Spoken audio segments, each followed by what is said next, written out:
I cry thinking back to this moment of I had all these dreams and ideas and I wanted to manifest it. And I kind of can't believe I'm like sitting here, you know? All right, welcome to another edition of Scene Stealers. We are here with Zazie Beetz. She is the star of Good Luck, Have Fun, Don't Die. It is out February 13th. We just saw the screener. It's awesome. Oh. It's so awesome. Thank It's you. really great. It's fun. It's probably the best movie I've ever seen with a 9-foot cat dick in it. Oh, yeah, fair. Listen, you can't top that. Now, I have some questions for you about this movie in particular.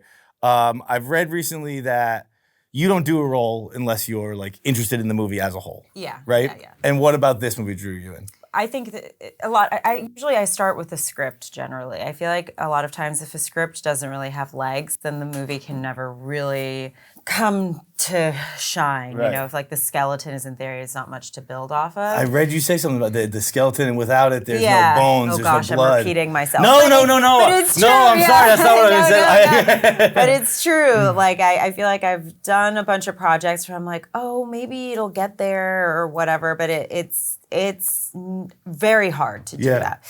So, but this movie in particular, I started reading it and within 10 pages felt like, you know, the first 10 pages are basically this diner scene, the first 10 minutes of the movie where Sam Rockwell does this whole monologue about the AI demise and It's incredible. Incredible. That was the first week of shooting too. And Really? so it was like, we were all like, whoa, like he really killed that. So Is Sam Rockwell, is he on that level of, if he's involved, I'm saying yes? Is he is he close to that? Yeah. I mean, he was attached, and like reading the script, picturing him doing it was just such a lock-in for me. Like I think the script was also written for him, so it had his voice perfectly, and I could just see, the vision was coming together, and it's rare also for me to just read something and feel this pure yes.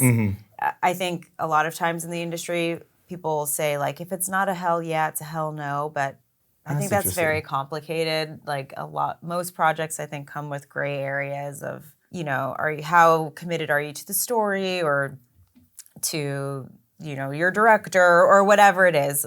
Are there also times you're just like, I need a job? Yeah, or right? I just need a job. Yeah, exactly. But this one to me, as I was reading it, just felt so pure of heart.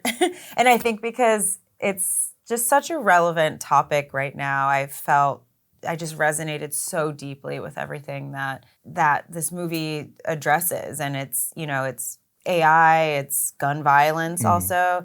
It's our, you know, the degrading state of our social fabric and our inability to make human connections and how important that is. And, you know, our inability also to understand that community comes with inconvenience, and how do we relearn how to build community? And so, and I'm very like a fuck AI kind of person. And so I just felt very like, it just hit me in my heart and in my core. And I was like, I will be anything in this movie. Just take me, please. And I'm glad that Gore did. It is great. You made the right choice. You played Janet in the movie. Yeah. And one thing I noticed with Janet, obviously you are such a stylish person. Oh, and thank you've you. mentioned before, you know, the importance of clothes, not just in a role, but in your life. Like you have a lot of fun. You like just like playing. Yeah. Janet, I noticed, was a very different style from you. Yeah, Janet is yeah. very, almost librarian, I would say. Yeah, She's got very very formal. Like, I don't even know the right word, Yeah, but well, librarian. she's a teacher, I guess. Does that make it much easier for you when when a character has like a completely different style than you?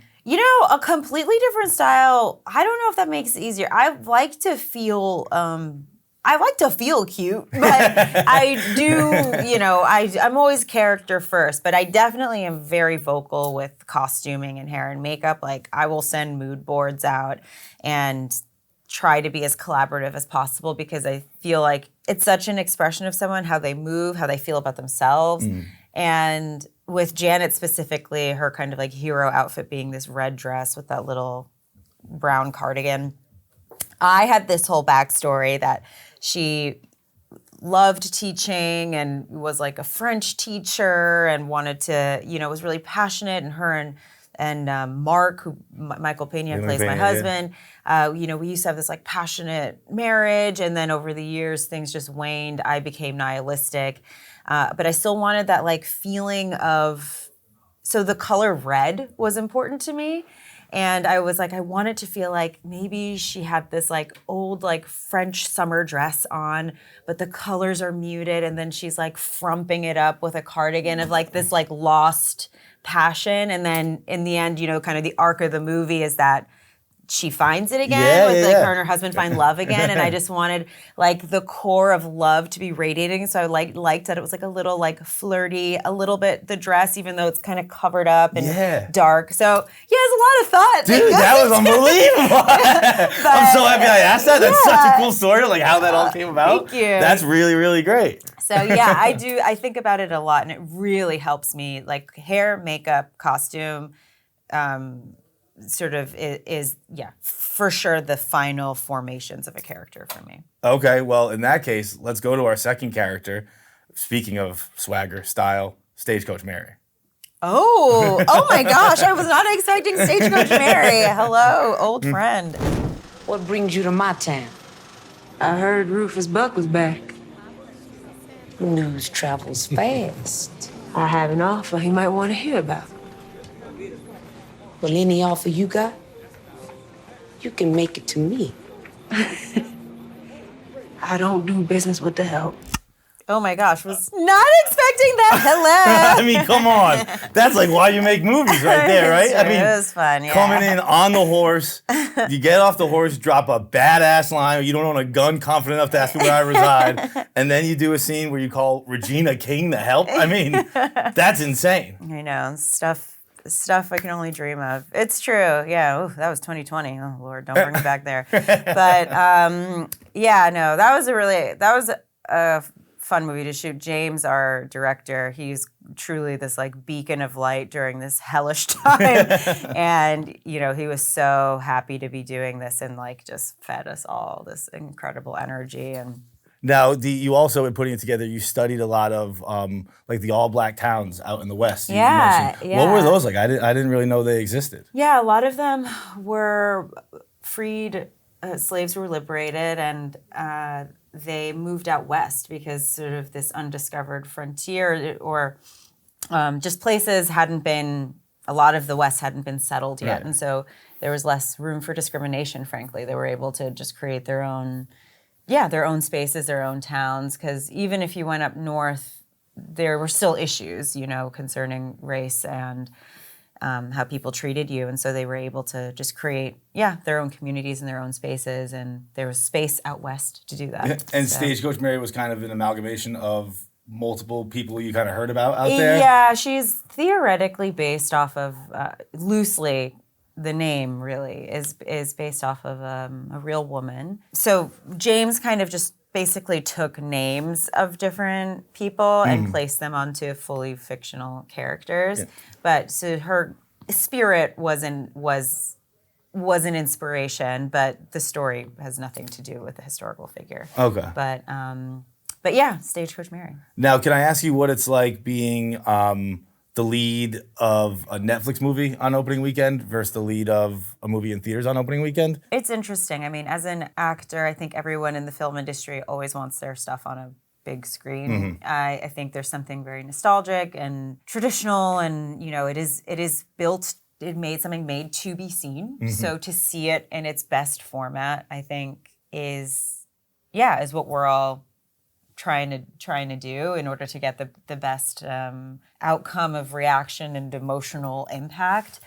But I don't know if in terms of like a premiere, if it makes a huge difference, because Netflix, if they're having a premiere or something, they'll still do a theater still get that buzz. Or something. You still get And but I'm like a film girl, so of course I like going to the movie theater. It's nostalgic for me. I think really it also hope that they succeed. And sorry, what were you saying? No, I'm sorry. I was just gonna say, I think it also just kind of gives you it's easier to have a cultural moment, I feel like, when it's in the theater. It's true. And sharing it with people too is a big thing. I think it's very different to see something on your laptop than in theaters. Right.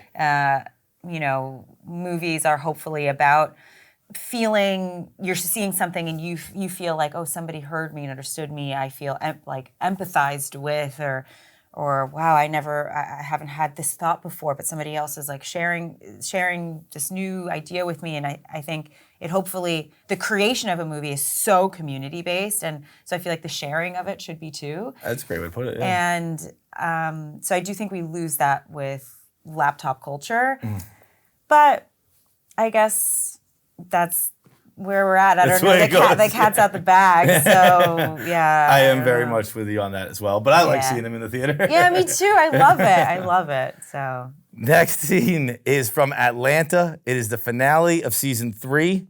Let's see it, Van. If you leave a baguette sitting out for a week, you're crazy. Why would you? It would get stale and hard. But what if you leave it out for 2 weeks? Or 3 weeks? Or 6 months? How hard and how stale would it become? What a tool you are on set. You do everything. That episode is insane. That episode's crazy. But my first question, Donald Glover directed that episode. yeah. How is he directing you in that scene in particular? You know, Donald is, for season 1 through 4, you know, he started directing season 1, and he directed my episode as well in season 1.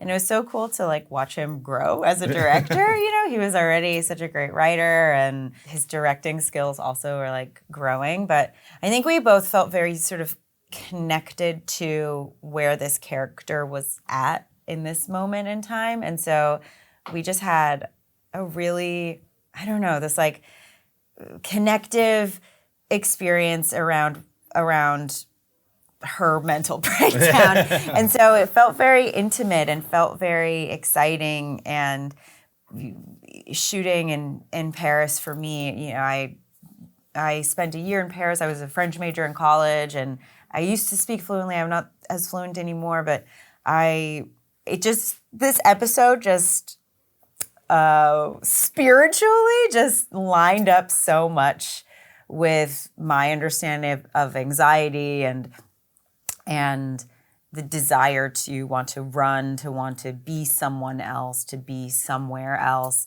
And I think Donald had that too. Mm-hmm. And so it really flowed for that. Obviously on that set, you were surrounded by insane levels of talent. Was there something that Donald Glover did or Hero or whoever to make everyone comfortable in sharing? Was there something that stuck out on set that made everyone more together? But there was a high level of just kindness on set. Like there was really no drama. It was a low ego set.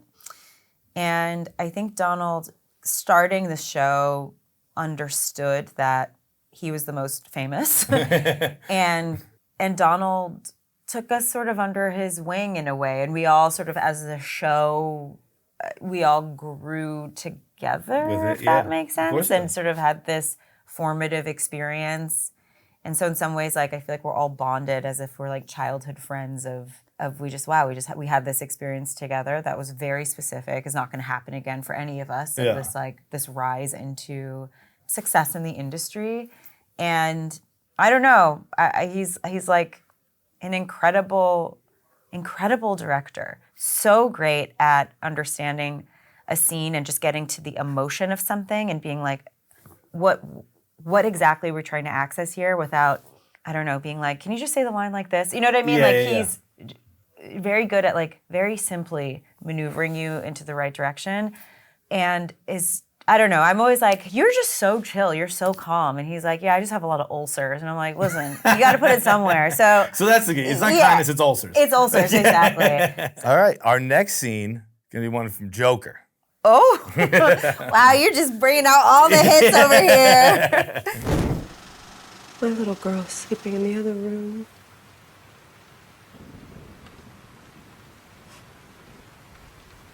Please. I had a bad day. Can I call someone? Is your mother home?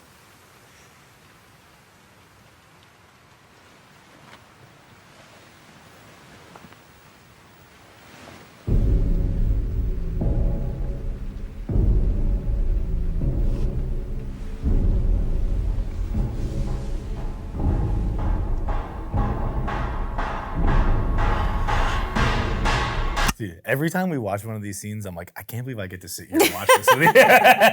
Like, this is so crazy, dude. Yeah, it is. That's insane. That's like such high level work. That's crazy. I can't believe I was on that.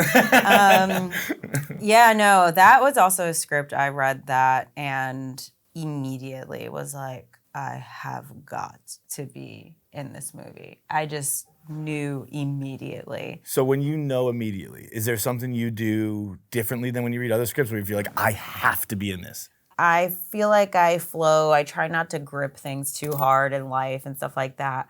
But then when something like a script like that happens, I feel suddenly activated.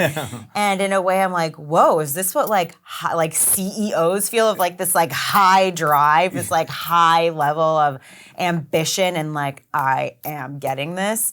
Because I auditioned for this one, and I remember I was like prepping, and the character originally had like a bunch, the character's changed actually a lot from the original script, but she had like a bunch of tattoos and and so I was like going to this audition, and I was like all prepared, and then I was like, let me go grab like tattoos. I put like a bunch of like fake tattoos on me.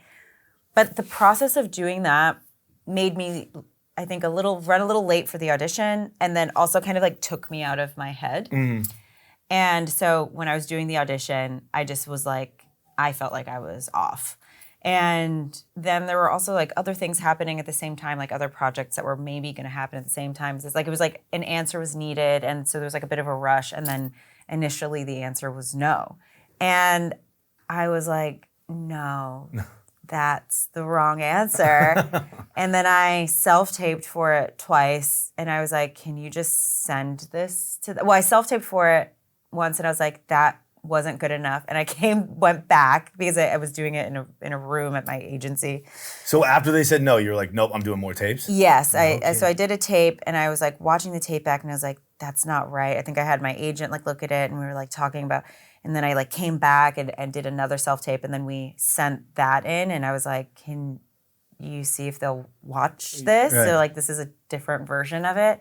And they did, and then they flew me out for a chemistry read with Joaquin, and then I booked it. No. And so I just remember this fire hyper focus of I must have this role, and it's actually like I feel like I'm not usually like that, and so there's something very again, it's like this very pure feeling, like. When something can really be just like a hell yes, I don't know, then I feel like there's something like just clean about I'm doing this. And so I was like, I had to fight for this, and I'm so, my role is quite small in this, but it's it's important. It's humongously important. It's important, but like, this is obviously like Joaquin's movie and Todd's movie and everything, but I just feel so grateful that they gave me another shot. When you said this is obviously Joaquin's movie, he does win Best Actor for this. Yeah. In like sports, you kind of know when someone's going off. Yeah. Like, did you guys know on set? Were you like, Joaquin is going crazy this movie? Like he's doing high level work. Like, were you already aware like this might be an Oscar from him? Yeah. I think also just reading the script and knowing Todd as well. Like, Todd's incredibly smart. Obviously, Joaquin was attached at that point when I read the script too, and I just could picture him so clearly in the character. And yeah, when we were doing it, he's immensely talented. Yeah. He's really good, and you can tell when something is good and when the tone and the feel of something just seems to be clicking. And in that scene in particular, what is that like between takes? Because it's such a heavy scene. Like, that is, we were actually talking about it before you came in here. Would you say that is Arthur's last scene or Joker's first? Wow, I've never thought of that. Because right after that is when he's painting his face white. It's when he kills the two guys in his apartment.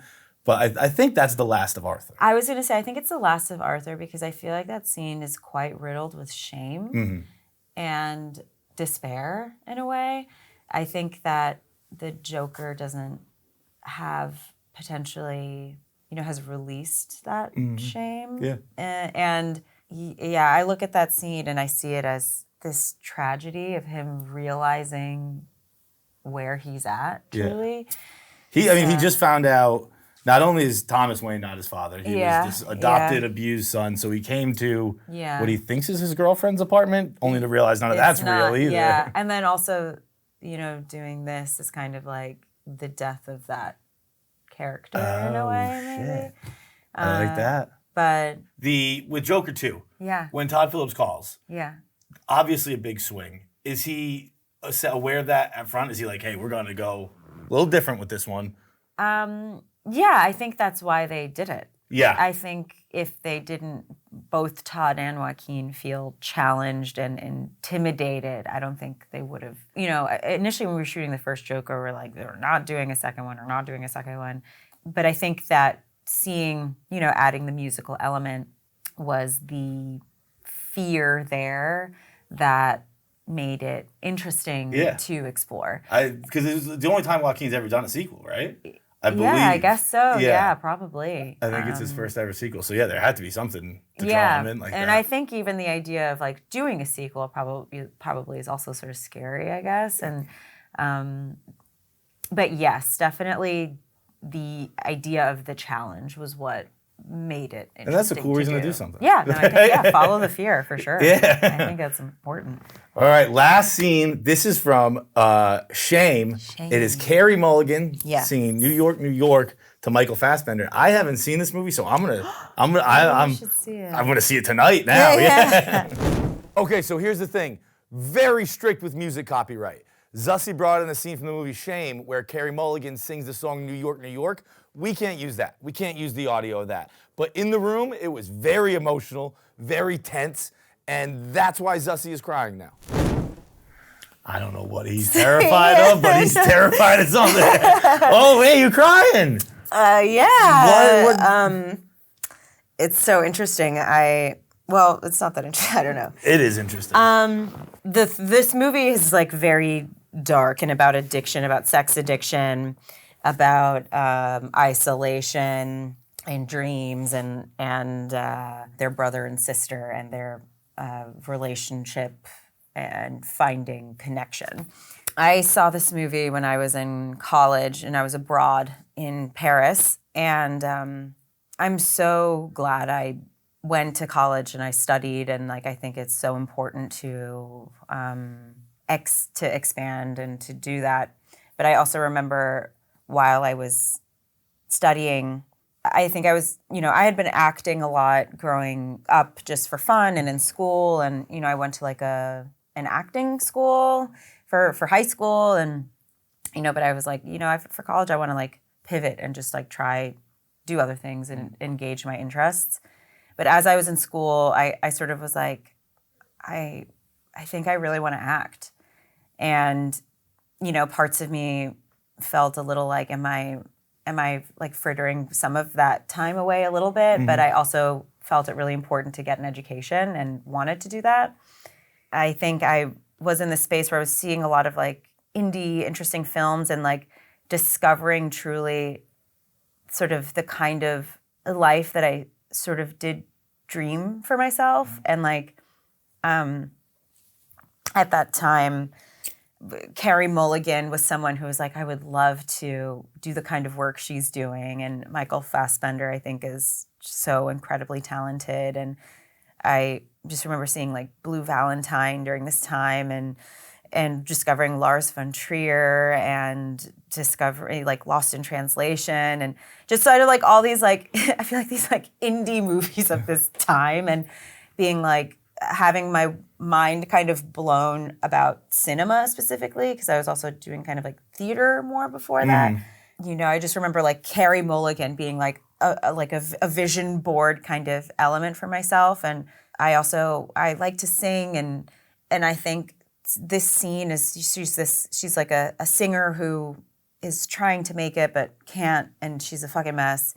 And I think, this embodiment of this song of I want to make it somewhere, but can you or can you not? And I just think about this sort of vulnerability and intimacy was something I wanted to explore with my work. And I think I cry thinking back to this moment of I had all these dreams and ideas and I wanted to manifest it. And I kind of can't believe I'm like sitting here, you know, and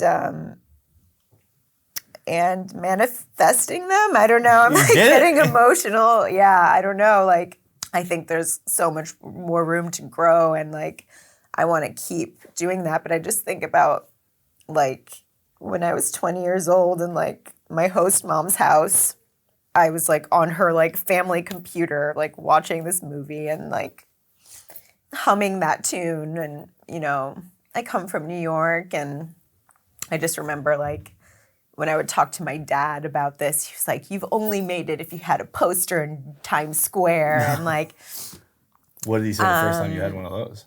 well, yeah, I mean, it's like, yeah, he was proud. And, you know, I don't come from a family of no one in my life does this. And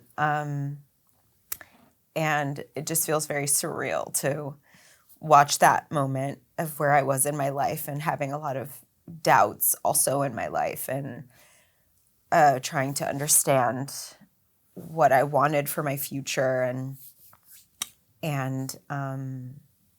So that movie's really the start of it all.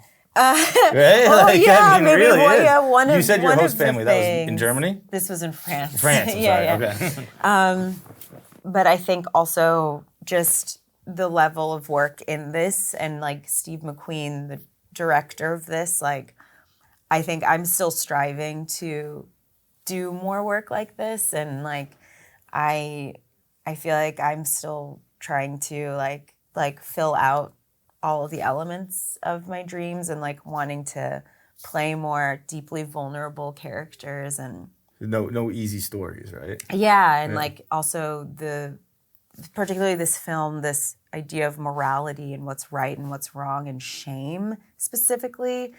And I think, you know, I have, I think, a complicated relationship with shame as well. And I think this is the kind of movie of like, which I was talking about earlier, of someone feeling potentially, I don't have a sex addiction or anything like what this character is dealing with, but just maybe somebody does, and feeling understood. And I think that's sort of the power of art, and why I think art can save lives and have people not feel alone. And understanding the human experience is so complicated, is so messy, and that's okay. And I think that's why we need things that are dirty and unkempt, and that people also don't want to look at, because I think that is also who we are.